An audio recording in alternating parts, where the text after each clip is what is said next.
On vous souhaite la bienvenue à ericlatour.com. Êtes-vous pour ou contre les sens uniques à la sortie du Pont-Gouin dans le secteur du Vieux-Iberville? Dans quelques instants, on reçoit l'opinion du conseiller Justin Bessette, qui, lui, est contre. Mais d'abord, elle est pour. Elle est conseillère du Vieux-Saint-Jean, Vieux-Iberville, et j'ai nommé Mélanie Dufresne.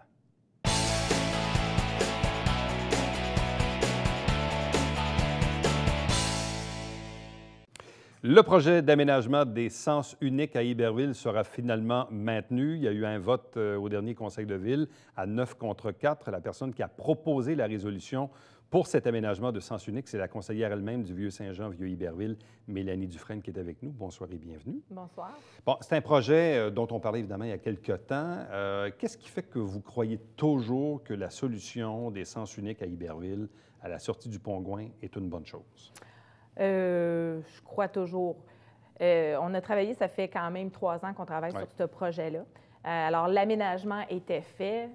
Quand on a voté la résolution, en fait, c'était une résolution pour changer la signalisation. Alors là, c'était plus de voter l'aménagement des routes, mais vraiment de donner notre accord pour changer la signalisation. Alors, c'est une bonne chose parce que on rend aux citoyens qui habitent ce secteur-là un milieu de vie, je pense, plus agréable. Surtout quand je pense à ça, je pense aux gens de Maria-Boivin, entre autres.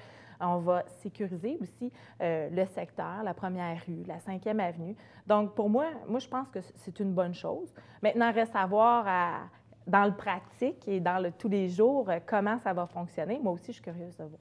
Bon, on comprend l'idée derrière redonner un milieu de vie aux citoyens qui habitent près de la sortie du Pont-Gouin. On est aussi dans une philosophie plus piétonne, plus cycliste, milieu de vie, etc. Mais en même temps, il y a quand même des centaines de véhicules qui transitent par le Pont-Gouin et qui doivent soit aller vers le nord ou vers le sud, généralement quand on sort du pont. C'est sûr que si on se réveille dans quelques semaines et qu'il y a une méga congestion dans le centre-ville de Saint-Jean parce que de l'autre côté, ça bloque, est-ce que l'opinion va rester la même? Écoutez, moi, personnellement, ça ne m'inquiète pas parce que déjà là, le seul... pour les gens qui se dirigent vers le côté nord, donc vers l'église Saint-Athanas, il y a déjà 600 voitures qui tournent à gauche présentement, puis c'est le seul issue pour ces gens-là qui s'en va de ce côté-là. Alors, si je fais le calcul des voitures qui tournent sur Maria-Boivin, sur la première rue et sur la 2e avenue, pour aller joindre la 2e avenue, bien, c'est environ 600 voitures aussi. Donc, si ça fonctionne d'un côté puis ça ne congestionne pas, puis que là, on a agrandi l'artère de route, puis qu'on a enlevé aussi les poteaux électriques, moi, je ne vois pas pourquoi ça congestionnerait du côté droit, avec un cadencement de lumière qui va être beaucoup plus fluide aussi pour les voitures. Donc, le pari que vous faites, c'est que si actuellement, il y en a 600 qui tournent à gauche vers le nord, bien, quand il va en avoir 600 qui vont tourner à droite vers le sud, avec une seule voie d'accès, pour vous, vous faites le pari que ça va être la même chose. Bon, tout en protégeant le milieu de vie, évidemment, de la rue Maria-Boivin et tout ça. Certains s'inquiètent du fait que, évidemment, la façon dont le stationnement est fait au restaurant Les Glaces, quand on rentre, mais il faut comme reculer. Si on recule, évidemment, bien, ça ne passe plus. Est-ce que ça, vous avez une certaine inquiétude à l'égard de la synchronisation, si on veut, des gens qui vont reculer du stationnement des Glaces? Moi, je pense qu'il faut le mettre en pratique. Il faut s'habituer. C'est un milieu de vie où les gens vont passer souvent.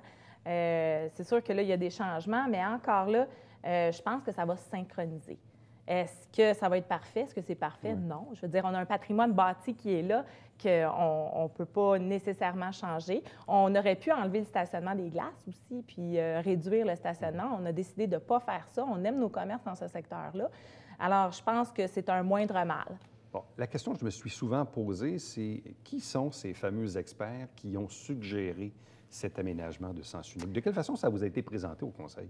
Bien, en fait, on a notre service d'ingénierie. On a quelqu'un aussi qui est spécialiste en circulation. Il y a différentes firmes aussi qui ont fait des études avec des simulateurs de trafic. OK. Et sur la base de ces conseils-là, finalement, la majorité du Conseil a été convaincue? Oui, convaincue, oui, tout à fait. On ne voyait pas de problématique nécessairement, pour les raisons que je vous ai données. Puis l'heure de pointe, quand on parle de 600 voitures, c'est 1 heure à l'heure de pointe, là. C'est tout. Pour le reste du temps, il n'y a pas autant de voitures qui tournent du côté gauche ou du côté droit par ailleurs. C'est vraiment les heures de pointe. Bon. À vos collègues qui semblent avoir des doutes, évidemment, les membres de l'équipe à la plante, votre collègue Justin Bessette, qui est conseiller dans le sud d'Iberville, le maire lui-même, le nouveau maire, bon, ça a donné l'occasion d'un vote à 9 contre 4. Justin Bessette qui dit, écoutez, si ça se met à mal aller, vous allez me trouver sur votre chemin, puis je vais défendre mon monde.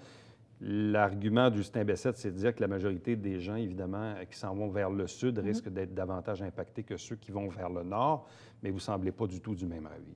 Je ne suis pas du tout du même avis. Pour les explications que je vous ai données tantôt, s'il y en a 600 qui est capable de tourner à gauche, je ne vois pas pourquoi il n'y en aurait pas 600 qui seraient capables de tourner à droite. D'autant plus que de mon côté, il y avait des problèmes de trafic aussi sur la 2e avenue. Les gens allaient vite. Là, en ayant un peu plus des stops et un aménagement urbain différent, ça va peut-être ralentir le trafic aussi. Donc, c'est sûr que quand on le regarde, dire « OK, je m'en vais du point A au point B », ça ne sera pas bon, ça ne marchera pas pour moi, je suis d'accord. Je suis d'accord qu'il y a des appréhensions, oui. Je suis d'accord que peut-être ça va congestionner un peu plus. Peut-être, je ne le sais pas. Mais quand je regarde ça dans son ensemble, pour considérer les résidents qui habitent dans ce secteur-là, moi, je pense que c'est une bonne chose. Puis il faut l'essayer, parce que si on ne l'essaye pas, on ne le saura pas. Bon. L'autre chose que vous avez dit également en proposant la fameuse résolution au dernier conseil, c'est de dire, bien, là, écoutez, c'est parce que les travaux sont faits. Là. Et voilà. Puis il y a quand même des CI de trottoir, il y a tout le kit. Donc, votre argument, c'est de dire, écoutez, là, c'est parce que les travaux sont faits, il y a eu un investissement de temps et d'argent. Donc, ça serait peut-être un peu nono de commencer à casser ça avant même de l'avoir essayé. Je résume, là, mais c'est à peu près ça. Mais en même temps, vous avez dit aussi, vous avez ouvert une petite porte. Vous avez dit, écoutez, si effectivement on se retrouve dans quelques semaines, puis que c'est vraiment l'enfer, puis que ça n'a pas d'allure, bien peut-être qu'on envisagera de revenir en arrière. Vous n'êtes pas fermé à l'idée? Non, je ne suis pas fermée à l'idée parce que dans la vie, on prend des risques, on prend des décisions pour l'ensemble de notre ville. Ça se peut qu'on se trompe. Puis moi, je suis un être humain comme n'importe quel autre humain qui existe sur la Terre. Donc, moi, je suis très humble avec ça. Puis si ça ne fonctionne pas, je vais me rallier à Justin Bessette, puis on va faire les changements. Je n'ai pas de problème avec ça. On ne peut pas laisser un problème être un problème. Puis d'autant plus, dans 5 ans ou dans 10 ans d'ici, là, quand les voitures vont augmenter dans la ville de Saint-Jean, il faudrait peut-être même penser à construire un autre pont plus au sud. Moi, je suis d'avis que ça doit être ça. Une idée qui avait été lancée d'ailleurs par le député Yvon Lafrance il y a 30 ans. Imaginez, on est 30 ans plus tard et je pense qu'on commence à se dire que ça serait peut-être une bonne chose d'avoir un 3e pont, mais ça, bon, soyons patients parce qu'avec le MTQ, ça ne se fera pas demain matin. Êtes-vous relativement satisfaite de la cadence des travaux dans le Vieux-Saint-Jean, le Pont-Gouin, le MTQ, ce qu'on a terminé en avant de la Trinquette? Et êtes-vous satisfaite? Tout le monde semble à penser que c'est long. Tout le monde trouve ça long. Est-ce que vous trouvez ça long aussi? Bien, quand tu es dedans, je me mets à la place des commerçants. Quand tu es dedans, c'est long. Ça peut sembler une éternité. Quand le pont est fermé pendant 2 semaines puis il faut faire un détour, surtout les résidents de Saint-Eugène, par exemple, qui ont des enfants à Iberville, qui font le grand détour avec le trafic, c'est long, c'est ardu. Je comprends ça. Maintenant, le MTQ, c'est une grosse boîte. La ville, c'est une grosse boîte. Et l'entrepreneur, M. Pomerleau, est aussi une grosse boîte. Donc, la communication entre ces 3 agences-là, je pense que c'est un défi. Bon. Il y a des commerçants qui semblent vouloir réclamer, disons, une certaine forme de compensation. J'ai cru comprendre au dernier conseil que, légalement parlant, c'est difficile pour la ville, je pense, de donner ou de verser des sous à ces commerçants-là. Mais de quelle façon peut-on les aider, ces gens-là? On a plusieurs idées en tête qu'on a commencé à cogiter. Dans un premier temps, on a peut-être pensé faire une campagne promotionnelle pour ces commerçants-là. Mais on les rencontre d'ailleurs le 23 janvier prochain, 9h30, à l'Hôtel de Ville. Puis on est ouvert aux idées. Donc, c'est pour ça que je ne veux pas trop mettre de l'avant des propositions. On est là pour écouter les gens et voir ce qu'ils ont à suggérer, mais on y est ouvert. Le maire est ouvert également. Donc, c'est une bonne nouvelle. Bon, on le voit derrière vous. Il y a eu une première chute de neige. Oui. Pour une raison un peu curieuse à laquelle probablement vous n'avez pas de réponse, ni moi, et j'ai vu le maire d'ailleurs pas plus tard que ce midi. Lui non plus n'en avait pas. Pour une raison curieuse, le trottoir derrière vous n'a pas été déneigé. Pourtant, tous les autres l'ont été, mais pas ceux de la rue Richelieu qui est en travaux. En même temps, j'ouvre une petite parenthèse parce que vendredi dernier, je l'ai vécu. Par contre, les parcomètres sont toujours en fonction et oui, le service de police donne encore des contraventions, même si la rue n'est pas complètement fermée, complètement ouverte. Ça m'amène à poser la question suivante. Est-ce que vous croyez qu'on devra, et plutôt que tard, se pencher sur la politique des parcomètres, des horodateurs, du stationnement dans le centre-ville? Oui. D'ailleurs, j'en ai déjà parlé à la Société de développement Vieux-Saint-Jean. On veut tenir une consultation auprès de nos commerçants pour connaître un peu leur avis par rapport au parcomètre. Est-ce qu'on enlève les parcomètres, puis est-ce qu'on met des pancartes 2 heures? Les durées 2 heures, oui. Oui, parce que à notre avis, on voit que, tu sais, je regarde le 10-30, les stationnements qui sont souterrains au 10-30, ils ne chargent rien. Oui. Alors, pourquoi pénaliser les gens qui veulent venir consommer au centre-ville avec un parcomètre ou avec une contravention s'ils n'ont pas mis assez de 25 sous dans le parcomètre? Ouais. Je ne sais pas, c'est des choses qu'il faut voir. De mémoire, les parcomètres donnent à peu près quoi? 50 000 par année de revenus à la Ville sur un budget de 150 millions. Si on calcule la gestion des ressources humaines autour de ça. Il faut les gérer. Ça. On regarde un stationnement à côté de la Trinquette qui est vide le samedi jusqu'à 5 heures, mais qui se remplit après, puis le dimanche, il est plein. Mm-hmm.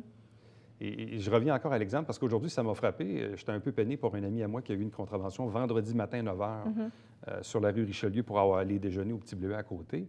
Et je me dis, bon, bien là, on ne déneige pas la rue, on ne déneige pas les trottoirs, mais on donne des contraventions. Oui. J'ai un peu de problème avec ça. Mais là, vous m'annoncez ça aujourd'hui, non, le déneigement. Je vous le communique. Mais ça m'a frappé aujourd'hui. J'ai dit, Caroline, pourquoi on fait ça? Puis ça m'amène à penser de dire, je comprends qu'on ne veut pas que les citoyens stationnent sur la rue. On est tout à fait d'accord avec ça. Mais effectivement, c'est peut-être quelque chose qui est à revoir parce que ça m'apparaît un peu archaïque là, en ce moment. Et ça ne favorise pas non plus quelqu'un qui va aller déjeuner dans le Vieux-Saint-Jean ou versus aller déjeuner dans un endroit où ça ne coûte rien pour se stationner. Là. Ça fait peut-être la différence. Là, vous avez une fête à Iberville avec votre collègue Justin Bessette, justement? Bien oui, notre fameuse fête au Parc Honoré-Mercier, le 16 décembre, donc samedi. Samedi, de 10h à 12h30, le Père Noël descend du ciel. Il va y avoir des sculptures de glace, servir du chocolat chaud. On va offrir des surprises aux enfants. Donc, c'est une rencontre annuelle depuis 5 ans maintenant. Donc, même si vous ne vous entendez pas sur les sens uniques, est-ce que les relations sont meilleures et revenues avec votre collègue Bessette? Monsieur Latour, on est ici pour le bien-être de nos citoyens. Donc, on a intérêt à travailler ensemble. Bon. Vous avez même vous-même proposé un amendement sur la résolution qui faisait de Justin Bessette un maire suppléant, non pas pour 4 ans, mais pour 1 an. Oui. Vous avez comme senti qu'à 4 ans, ça n'allait pas passer? Bien, moi, je pense qu'il faut trouver l'équilibre. Ouais. Je pense que M. Laplante aussi, qui commence comme maire, devrait se laisser des portes ouvertes. 1 an, c'est correct. Après ça, s'il décide qu'il veut le garder une autre année, mais c'est son choix à lui. En fait, c'est le représentant du maire, donc ça le regarde. Mais je pense que d'y laisser une porte ouverte, c'était un choix judicieux. Mélanie Dufresne, merci beaucoup. Merci. Reste avec nous. Justement, au retour, on reçoit le conseiller Justin Bessette.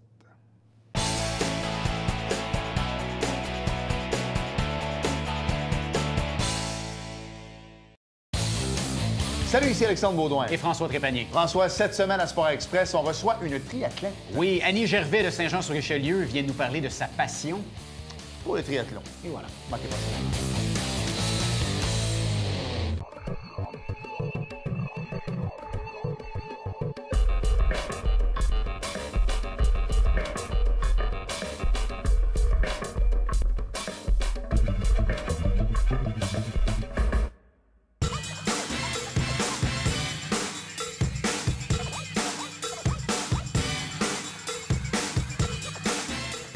Dimanche, 9h30, Télébingo, on vous attend.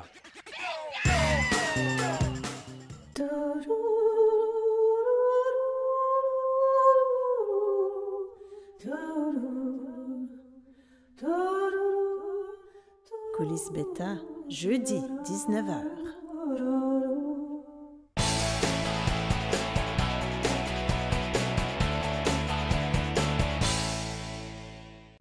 On a parlé beaucoup ces derniers jours de ce projet, de ce nouvel aménagement de sens unique à la sortie du Pont-Gouin à Iberville. Certains sont pour, d'autres sont contre. Question d'avoir un peu l'opinion de tout le monde pour se faire une idée. Avec nous, le conseiller municipal Justin Bessette. Bonsoir et bienvenue. Bonsoir. Justin Bessette qui a toujours dit qu'il était contre cette idée-là, même à l'époque de l'ancien conseil. Oh, oui, ça fait depuis le début que j'étais pas un fervent faveur de ces sens uniques-là à Iberville. Je trouvais que la circulation allait bien avant. Je trouvais ça décevant de mettre des sens uniques pour ralentir la circulation. Bon. En même temps, moi, la question que je me suis posée, parce que moi, je circule rarement à la sortie du Pont-Gouin, parce que j'habite évidemment dans l'autre secteur.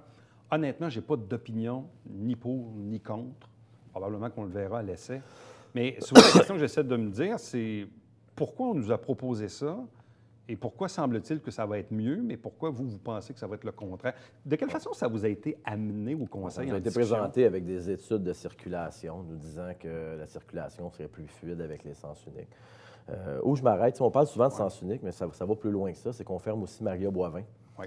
Parce que si on parle des sens uniques, mais Maria Boivin était un échappatoire qui avait presque 270 véhicules qui viraient là pendant l'heure de pointe.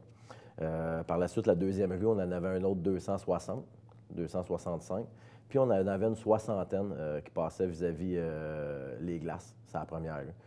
Là, on vient canaliser tout ça vers la première rue en face des glaces, ce qui, à nos yeux, puis à mes yeux, puis l'équipe d'Alain Laplante, ça fait beaucoup trop de circulation. On parle d'un véhicule à toutes les 3 secondes qui doit virer pour pas que ça congestionne. Là. Anciennement, quand on avait Maria Boivin, bien, c'était un échappatoire qu'on n'en parlait pas. C'est que les gens prenaient tout de suite l'échappatoire à droite, n'avaient pas à attendre la lumière, puis venaient s'en aller directement du côté droit. Un des arguments que j'avais entendu, c'était de dire, oui, mais le nouveau pont-Gouin va être légèrement plus élevé que l'actuel pont-Gouin à la sortie côté Iberville, si bien que ça serait impossible, semble-t-il, là, de tourner à droite sur Maria Boivin. Est-ce que c'est vrai ou non, ça?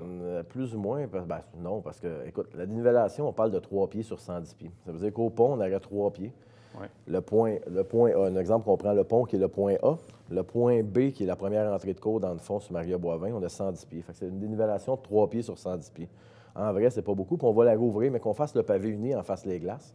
On va réouvrir avec le nouveau pont, parce que là, on veut pas faire le pavé pendant. On va la réouvrir pour faire passer Maria Boivin. Donc, si on est capable de le faire, mais qu'on fasse le pavé, elle pourrait être ouverte en tout temps. Il ne faut pas oublier que le pont est déporté un peu vers la... Oui. Là, je suis ici, puis je regarde le pont, on est vers la oui. gauche.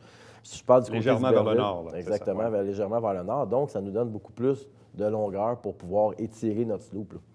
Tout est une distance de hauteur sur la distance qu'on peut faire. Bon. Les commerçants, eux, en disent quoi? Parce que là, durant la campagne électorale, clairement dit, vous étiez contre. Il y avait même, évidemment, les affiches de l'équipe Alain Laplante qui disaient « pas de sens unique à Iberville ». Bon, votre collègue Larivière a été battu par Michel Gendron, qui, lui, était dans une équipe qui était favorable. Mélanie Dufresne, qui est la conseillère indépendante du quartier 1, qui était favorable, qui a elle-même proposé la résolution. Fait que là, on se dit, bon, est-ce que ça a influencé leur vote à l'égard des 3 conseillers du côté Iberville ou pas vraiment? Il faut comprendre que ceux qui étaient le plus touchés, c'était les citoyens du district 2. Même ceux si qui sortent du pont, qui s'en vont vers le sud. Qui s'en vont vers mon district, qui s'en vont vers le sud. Il ne faut pas oublier que sur la pétition de 2300, 2400 noms, il y en avait 1800 qui étaient dans le district 2 qui ont signé. Là. Fait que c'est eux qui étaient le plus touchés, c'est eux qui s'en vont chez eux en tournant vers la droite. Ceux qui vivent vers la gauche, il n'y a pas vraiment de changement comparé à avant, ça reste exactement pareil. C'est ceux qui s'en vont vers le sud qu'eux sont vraiment affectés par ça. Puis les commerçants, bien écoutez, si on parle des glaces qui n'étaient pas nécessairement contents, il ne faut pas oublier mais que toutes les autos virent sur la première rue, dans le fond, vis-à-vis les glaces. Bien, s'il y a un auto qui sort, les stationnements restent exactement pareils. S'il y a un auto qui sort... Qui recule les glaces. Bien là, on n'est plus à une auto aux 2-3 secondes. On est une auto aux 10 secondes, 15 secondes. Tu sais, il va y avoir beaucoup quand même de contraintes face à ça. Qui sont externes, là, comme le stationnement, là, que celui qui doit reculer pour pouvoir sortir de la cour. Là. Bon.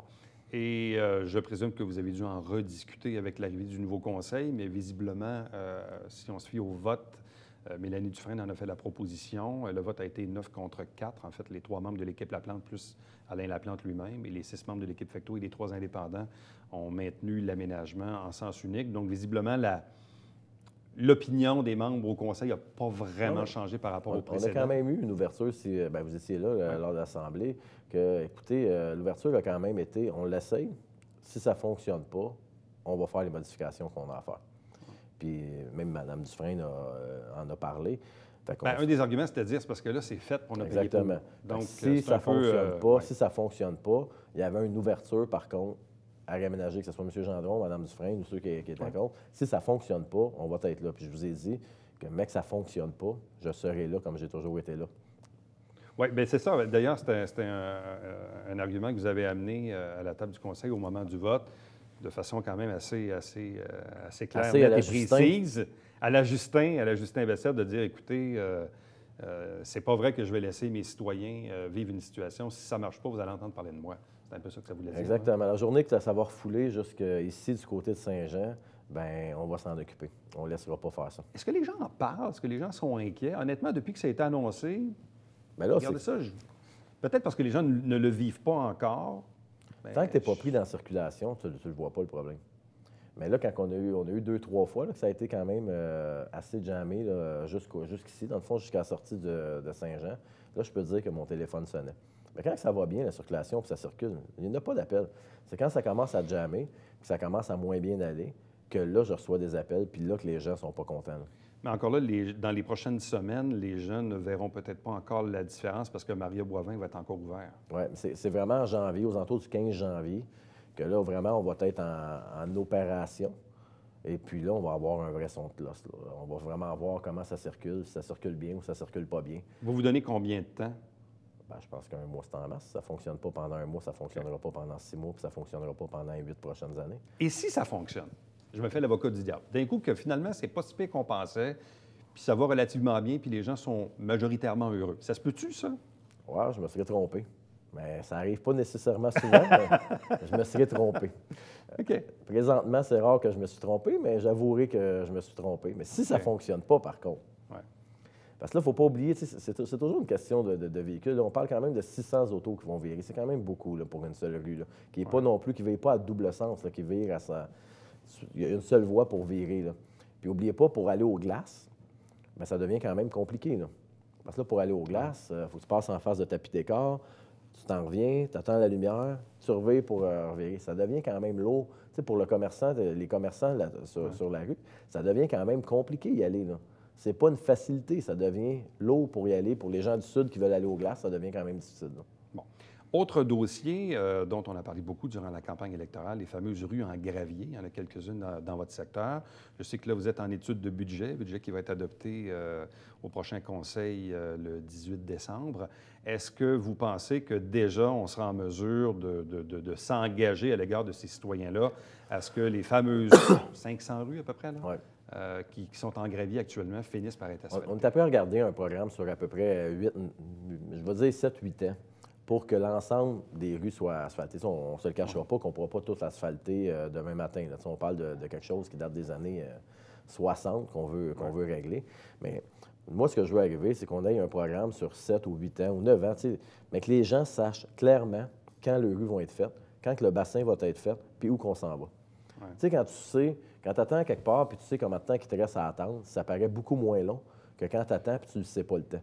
Fait qu'on veut avoir un programme. Puis c'est sûr qu'il y a des rues, comme on disait, qui vont être plus faciles à faire parce qu'ils sont pas en zone inondable, parce qu'il y a des payeurs des deux côtés, parce qu'ils ne sont pas sur un coin de rue.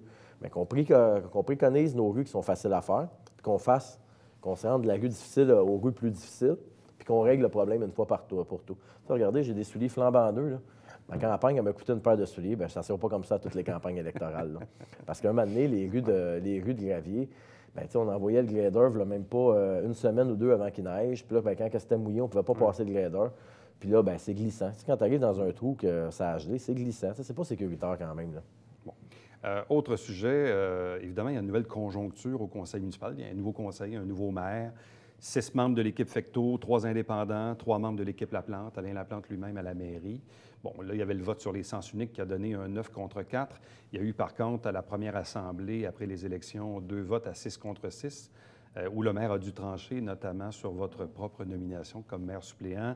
Il y a même eu la conseillère Dufresne qui a proposé un amendement parce que la proposition originale était un 4 ans. Finalement, on s'est entendu sur un an, mais encore là, il y a eu un vote à 6 contre 6.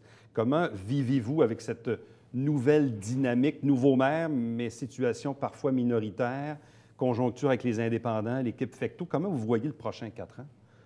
Je pense que ça va bien aller. Comme je vous avais prédit que quand on s'était parlé que M. Laplante rentrerait à la mairie puis que ça irait bien, bien, je pense que ça va bien aller. Je pense que là, on commence le mandat, il y a un petit peu de friction, mais je pense qu'après ça, ça va quand même bien aller. C'est des restants de campagne électorale?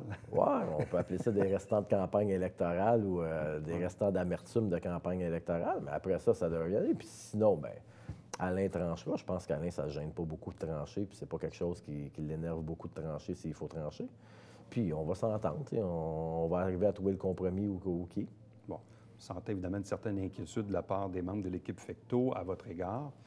Vous avez dit qu'on allait découvrir le nouveau Justin Bessette Ben, je pense qu'ils ont toujours eu un petit peu d'amertume à mon égard. Fait que c'est pas nouveau. Ça n'a rien changé. Puis on s'entend que la majorité de ceux qui ont voté contre, c'était sur le délai qui trouvaient que c'était long. La durée de 4 ans qui était longue. Ouais. C'était vraiment la majorité, c'était là-dessus qui trouvaient ça long.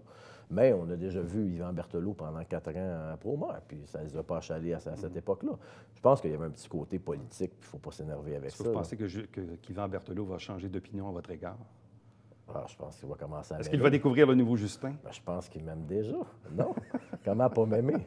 Non, mais on verra. Il ne faut pas s'en faire avec ça. T'sais, moi, à un moment donné, il faut prendre ça avec quand même avec un grain, une partie un petit peu drôle, parce que il ne faut pas s'énerver avec ça. Là. Yvan, ben, écoutez, si Yvan veut travailler avec nous, il travaillera avec nous. Si Yvan décide de ne pas vouloir travailler avec nous, ben, il travaillera dans son coin. C'est pas plus compliqué que ça, mais je pense que quand même les conseillers, ça va quand même bien. Là. Puis ils apprennent à découvrir Alain.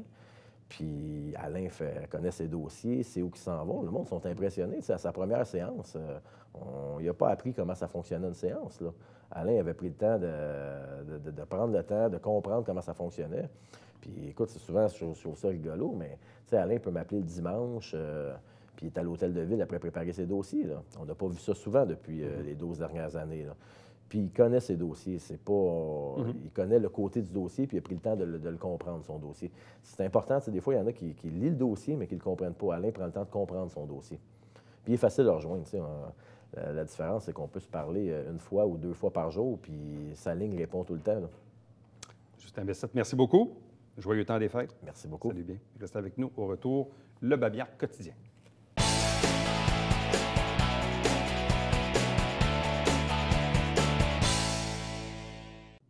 Le numéro à retenir jusqu'au 31 décembre, 450-357-71, c'est le numéro de l'opération Nez rouge du Haut-Richelieu, donc toujours en fonction jusqu'au 31 décembre, on le rappelle. Chaque semaine, on vous présente des extraits des travaux du conseil municipal via l'émission Saint-Jean-sur-Richelieu. Chaque dimanche matin, 9h30 en direct, c'est le Télébingo avec 4 000 $ en prix, 30 dépositaires dans la région pour acheter vos livrets. Pour avoir la liste, allez sur le site web. Et pour m'écrire, Éric Latour en un mot à commercial tvhr9.com. À demain. Bye-bye.